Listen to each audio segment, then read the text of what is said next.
तो एक बार फिर से खेसारी लाल यादव पावर स्टार पवन सिंह में जंग छिड़ गई। जी हाँ, काला उड़ानी आपके पावर स्टार पवन सिंह के और गजब डोले आपके खेसारी लाल यादव का टीजर और पोस्टर भी लॉन्च कर दिया गया है टी सीरीज हमारे भोजपुरी से खेसारी लाल यादव का। और काला उड़ानी खेसारी लाल यादव के मतलब पावर स्टार पवन सिंह के काला उड़ानी जो है गाना का पोस्टर भी मतलब छोड़ दिया गया है। और मतलब शामों शाम रात आज रात में कहीं जाने उसका टीजर भी छोड़ दिया है। कहीं ना कहीं है अगर खेसारी लाल यादव को टीजर देखते हुए अगर उन लोग टीजर छोड़ दिया तो गाना को अपने बढ़ाने मतलब चलाने के लिए ऐसे करेंगे, नहीं तो उन लोगों को कल ना तो परसों गाना को आपके ट्रेनिंग ऐसे खेसारी लाल यादव का कल गाना रिलीज हो रहा है। लेकिन आपके पावर स्टार पवन सिंह का अभी पोस्टर आया है, कहीं ना कहीं उसको अपने गानों को उनको रोक देना चाहिए, कहीं नहीं बवाल हो जाएगा भोजपुरी में, तो कंट्रोवर्सी हो जाएगा।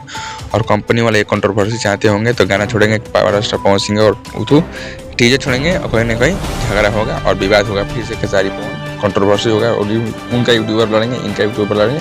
आपको कैसा लगता है आप लोग कमेंट करके जरूर बताइए। लेकिन पोस्टर आ गया है पावर स्टार पवन सिंह काला उड़ानी और खेसारी लाल यादव का आ गया है टीजर। भाई साहब कुछ अपडेट, चलिए मिलते हैं कुछ अपडेट।